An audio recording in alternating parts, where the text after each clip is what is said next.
What's good? It's your boy CJ Goodfella back with the Boxing Clinic. Y'all know what it is. Shout out to the LDBC, the YTBC. And let's get into this boxing talk real quick. It seems that Tyson Fury was stripped of the Ring Magazine Lineal Championship belt. The Ring Magazine belt it symbolizes you being the best champion and being a lineal champion of a division. You know, it's not a belt that was required to be undisputed. And it's a belt that's backed by Golden Boy, because Golden Boy Oscar De La Hoya owns Ring Magazine. But it has some prestige because it is held by the number one, or usually held by the number one guy in the division.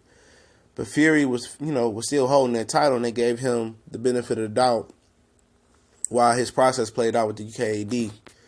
And when he was cleared, he was supposed to schedule a fight by yesterday, and when it didn't happen, they stripped him today. So, I got seen tripping about it, but, he can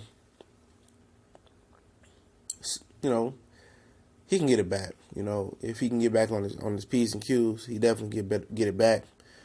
But most people thought that the belt would go to Parker and Joshua, and the Ring Magazine said, "Hell no, we ain't sanctioning that. We ain't putting that up. We don't feel that's a worthy fight." And I agree with him. Real people know that Joseph Parker is a bum. I'm sorry, man. Inside the ring, he a bum until proven otherwise. From the Takan fight on to now, I have not been impressed with that man. That man has underperformed in the ring. He really lost to Hughie Fury. Most people really think he lost to Andy Ruiz. I mean, golly. He just ain't showed nothing. He's talking about he going to show some angles of speed versus Anthony Joshua. This is moment of truth to shut me up.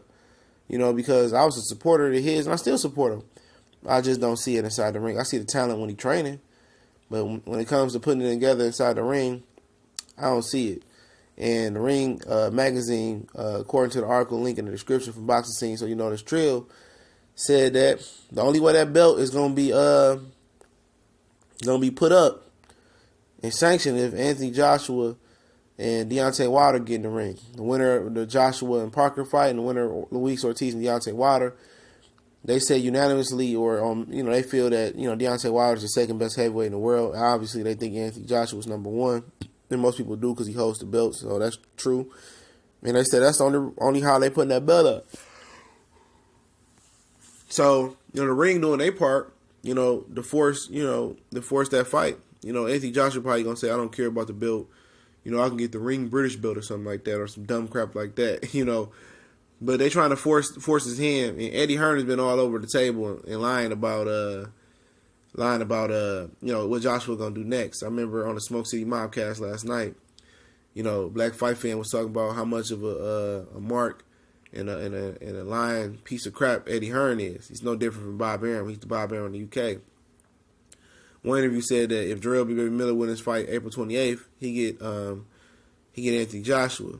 Then he does another interview saying that if Wilder beats Ortiz and Joshua beat Parker, the Deontay Wilder and Anthony Joshua, negotiations start now to make the fight. And then, he's trying to pull David Price versus Povetkin, because Povetkin is the mandatory for the WBA, and I think the WBO, which will be held by one guy if the fight doesn't go to a draw versus Parker and Joshua. He's trying to get David Price to steal that mandatory spot. He get him an opportunity. So if David Price beats Povetkin, he gonna make Price versus Anthony Joshua. So this dude got options. He ain't really trying to make that Wilder fight happen. But the Ring Magazine is doing their part to try to make it happen. And we'll see, man. We'll see we'll see what route Eddie Hearn is trying to go down, man. But the thing about it, if he fights Miller and Joshua, and it's supposed to be in New York, that's a good thing. Because maybe he gets some fanfare. He can fight Wilder in the United States, and we can all mob there and go see it. But I don't think that dude got the heart to do that. Especially if Miller looks good in this next fight. I really think it's gonna be the Povetkin and the David Price winner, because that'll be the mandatory. And they love hiding behind the mandatory excuses. Similar to what other fighters done in the past. But I think the Ring is doing their part. It's positive. The Ring used to promote Deontay Wilder, And I know those conspiracy theories gonna start to come out, but I definitely agree with the position they stand on this. You know, don't sanction no BS fighting. Parker really ain't the top 3 heavyweight in my opinion. I think Ortiz waxes him, and I think probably Fury right now, whatever he weighs, waxes him. You know, and probably a couple more heavyweights may wax him as well. You know, out there, this dude he almost lost to Fury, a 23-year-old guy. That was his biggest step up in competition. He lost. People want to spin it however they want to spin it. That dude lost that fight. You know, so you telling me he can get in there with he the top 3 welterweight, top 3 heavyweight, and he arguably lost to a guy that ain't even in most top 10s? Get the hell out of here, man. You know, get out of here. But I love what the Ring doing here, man. I don't really like what the Ring do all the time, but this is up there with their greatest moves or their greatest hits, especially with stripping it down to Stevenson. You know, they making moves out here, man. Like Cardi B said, they making money moves. I like these moves they making, man. And it ain't a bad thing they stripped Fury. Fury, you know what it is, man. He need more time and let the young bulls fight for the title and then come around and swoop down and try to get it from him. But it's TBC.